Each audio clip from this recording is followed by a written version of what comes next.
দিনাজপুর জেলার চোপড়ার 3 মাইল এলাকার স্যালাইন ফ্যাক্টরি কাণ্ডে উত্তাল রাজ্য রাজনীতি। তার মধ্যে ঘটনা সিআইডি তদন্তের নির্দেশ দিয়েছে রাজ্য সরকার। তবে দেখা যাচ্ছে কারখানায় কর্মীদের, তবে সাম্মাত মাধ্যমের কর্মীদেরকে দেখে তারা ছবি তুলছেন। তারা কেন ছবি তুলছেন তার কোনো উত্তর দিচ্ছেন না। একটু বাইরে আসুন, কথা বলবো। আপনি লুকিয়ে লুকিয়ে ছবি তুলছেন কেন? আমাদের ছবি তুলছেন কেন? লোক মারা যাচ্ছে তো, মেদিনীপুরে লোক মারা গেছে আপনাদের স্যালাইনে। এদিকে আসুন, একটু কথা বলবো। ভিতরে কি কাজ হচ্ছে এখনো? আপনাদেরও পরিবার আছে দাদা, লোক মারা যাচ্ছে স্যালাইনে। তা আপনারা কেন কথা বলছেন না আমাদের সাথে? বাইরে আসুন, আসেন বাইরে আসেন দাদা, বাইরে আসেন। সামনাসামনি কথা বলুন।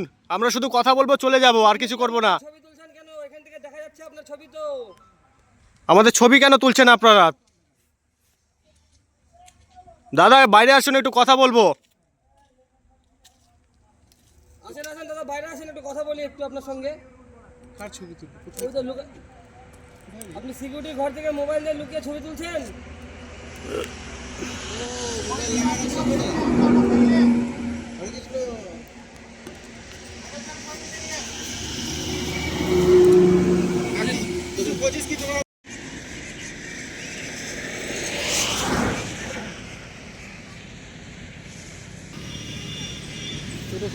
শঙ্কর